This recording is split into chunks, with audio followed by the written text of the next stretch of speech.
तो नमस्कार विद्यार्थियों। तो यहाँ पर हम आप लोग के लिए जो है से कक्षा यहाँ पर 8 विषय यहाँ पर गणित वार्षिक परीक्षा 2000 यहाँ पर 26-27 के लिए जो है से एक पूरा यहाँ पर एक पेपर ही लेके आ चुके हैं।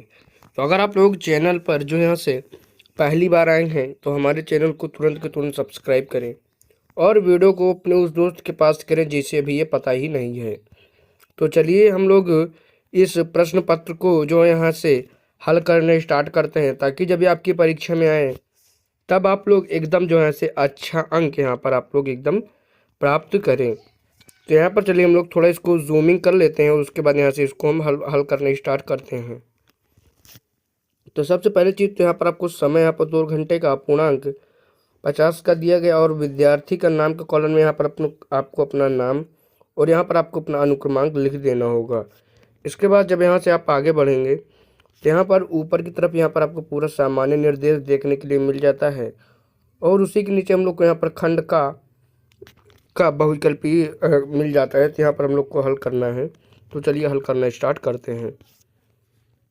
तो यहाँ पर सबसे पहला प्रश्न कह रहा है -3 गुणे -5 का मान है। तो यहाँ पर हम लोग जानते हैं 5 3 15 होता है, लेकिन माइनस इंटू माइनस का गुणा यहाँ पर हमारा प्लस हो जाता है। तो यहाँ पर हमारा +15 इसमें एकदम करेक्ट ऑप्शन हो जाएगा। इसके बाद यहाँ पर हम लोग आगे बढ़ेंगे तो प्रश्न संख्या 2 कह रहा है कि 2x + 3 = यहाँ पर हम लोग को 13 दिया गया है। तो कह रहा है x का मान यहाँ पर हम लोग को बताना होगा।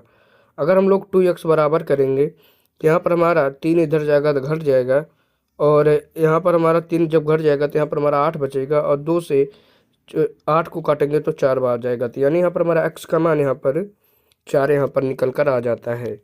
उसके बाद हम लोग आगे बढ़ते हैं तो प्रश्न संख्या 3 को देखते हैं। तो कह रहा है कि एक वर्ग की भुजा 9 सेंटीमीटर है तो उसका यहाँ पर क्षेत्रफल क्या होगा। तो हम लोग जानते हैं कि वर्ग का यहाँ पर क्षेत्रफल यहाँ पर हमारा भुजा स्क्वायर होता है।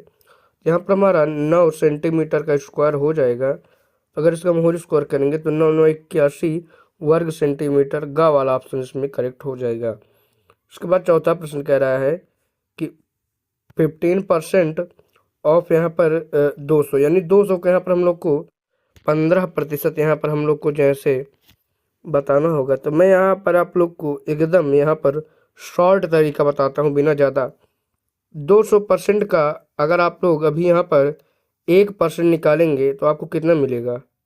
2 मिल गया आप लोग को। इसका 1% आपको मिल गया और इस 1% में अगर हम लोग 15 से गुणा करेंगे तो 15% बन जाएगा। तो इस 2 से अगर हम लोग 15 को गुणा करेंगे तो 15 दूना यहाँ पर हमारा 30 यहाँ पर इसमें एकदम जो है से करेक्ट यहाँ पर हमारा ऑप्शन यहाँ पर गा वाला हो जाता है। उसके बाद हम लोग यहाँ पर अब आगे बढ़ते हैं तो प्रश्न संख्या अब हम लोग यहाँ पर 5 को देखते हैं। तो कह रहा है घन कितने फलन होते हैं। तो यहाँ पर घन का यहाँ पर हम लोग जानते हैं कि घन के यहाँ पर हमारे 4 फलन यहाँ पर हमारे होते हैं। 4 नहीं, यहाँ पर हमारा 8 होते हैं। मैं आपको बताना ये देखिए, मान लीजिए हमारा घन हो गया है। इसको अगर हम लोग ऐसे मिलाते हैं तो हम लोग देखते हैं कि यहाँ पर इसके यहाँ पर हमारे 8 फलन यहाँ पर हो जाते हैं। अब इसी प्रकार से हम लोगों ने अपने खंड का को हल कर लिया है। तो अब हम लोग यहाँ पर अब इसी प्रकार से आगे बढ़ते हुए खंड यहाँ पर हम लोग अब यहाँ से खा में यहाँ पर आ जाते हैं। खंड खा में हम लोग सबसे पहले प्रश्न को देखते हैं। तो कह रहा है निम्नलिखित पूर्णांक संक्रियाओं को हल कीजिए। तो जैसे कह रहा है -18 + 25, तो -18 + 25, 18 में हम लोग कितने जोड़ेंगे? 25 हो जाए तो यहाँ पर हमारा 7 करेक्ट उत्तर हो जाएगा। इसी प्रकार से 2 और 3 को भी हम लोग यहाँ पर हल कर लेना होगा।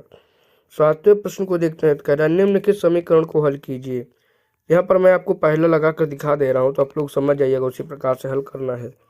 जैसे यहाँ पर हम लोग को दिया गया है 3x + 5 = 20। तो यहाँ पर हम लोग को इस 5 को इस तरफ भेजना होगा, यानी इस 5 को अगर हम लोग इस तरफ भेजेंगे तो यहाँ पर घट जाएगा।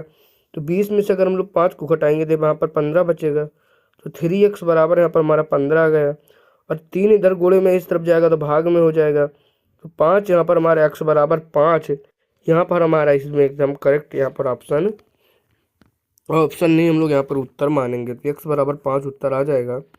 इसी प्रकार से यहाँ पर आप लोग को दूसरे और तीसरे को भी आराम से हल कर देना होगा।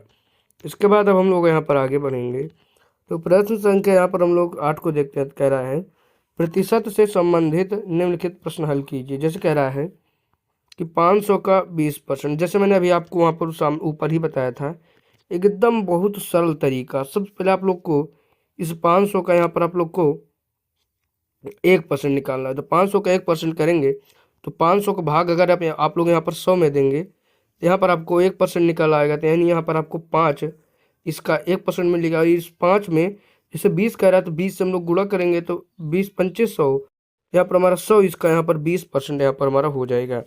एकदम बहुत ही सरल तरीका मैंने आप लोग को यहाँ पर बताया हुआ है। तो आप लोग ध्यान से अगर करेंगे तो अच्छे से आ जाएगा बिना बहुत ही ज़्यादा सूत्र का उपयोग किए। तो 9वें प्रश्न में कह रहा है निम्नलिखित बीज व्यंजकों को सरल कीजिए। जैसे कह रहा है 3a + 5a, उसके बाद -2a, तो हम लोग 5 और 3 को जोड़ेंगे तो 8a आ जाएगा। और 8a में अगर हम लोग 2a को घटाएंगे तो यहाँ पर हमारा 6a इसमें उत्तर हो जाएगा। तो 9वें में यहाँ पर हमारा पहले का उत्तर 6a हो जाएगा। तो इसी प्रकार से यहाँ पर आपको अगला भी हल कर लेना होगा। अब उसके बाद हम लोग प्रश्न संख्या हम लोग 10 पर आ जाते हैं। तो कह रहा है कि -1⁻3। तो हम लोग जानते हैं कि अगर यहाँ पर हमारा संख्या है माइनस में और अगर उसकी पावर यहाँ पर एक सम संख्या है तो उत्तर यहाँ पर हमारा हमेशा प्लस में आता है। और अगर घात विषम संख्या है तो उत्तर हमेशा माइनस में आता है। तो अगर हम लोग 1 का गुणा 3 बार करेंगे तो 1 आएगा। यहाँ पर हमारा उत्तर यहाँ पर -1 हो जाएगा। इसी प्रकार से यहाँ पर आपको दूसरे और तीसरे को भी हल कर लेना होगा।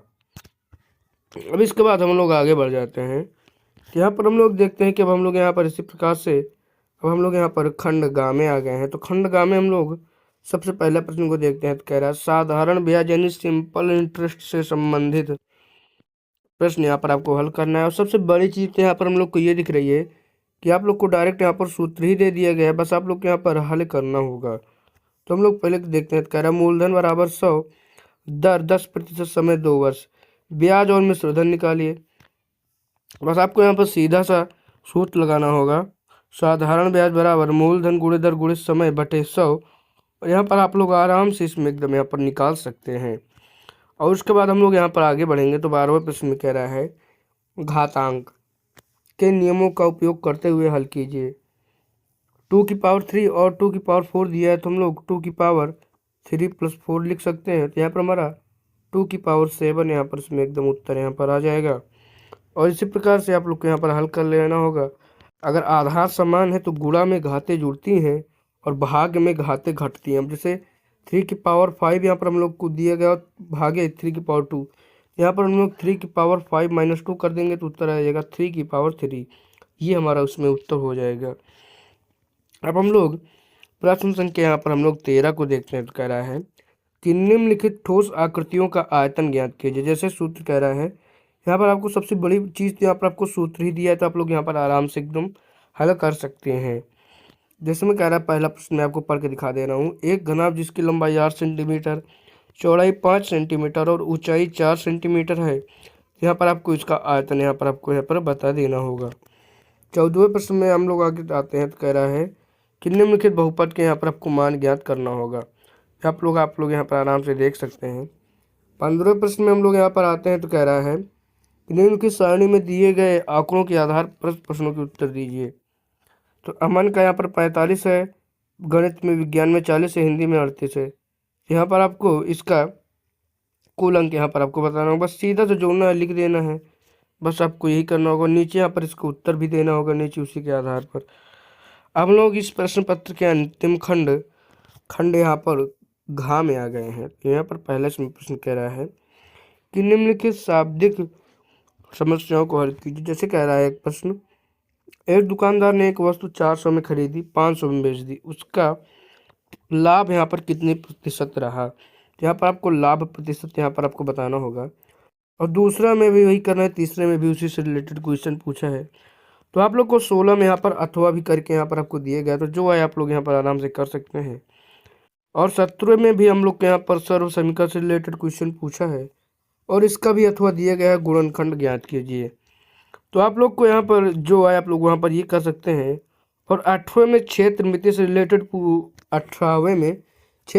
रिलेटेड क्वेश्चन पूछा हुआ है, अथवा नीचे भी दिया गया है।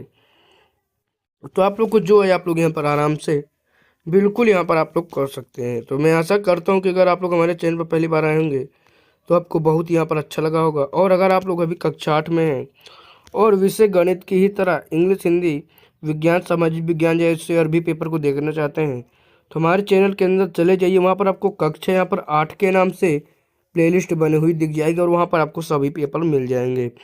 और मैं आप लोग को एक चीज़ बताना चाहता हूँ कि अगर आप लोग हमारे चैनल पर पहली बार आए हैं तो हमें सब्सक्राइब करें, क्योंकि हम आप लोग के लिए, अगर आप लोग कक्षा 9, 10 या 11 है या 12 में ही आप लोग जाएंगे तभी हम आप लोग के लिए यहाँ पर ऐसा ही वीडियो लेके आते रहेंगे। तो चलिए मैं मिलूंगा किसी और वीडियो में, कल जाने से पहले चैनल को सब्सक्राइब जरूर करें।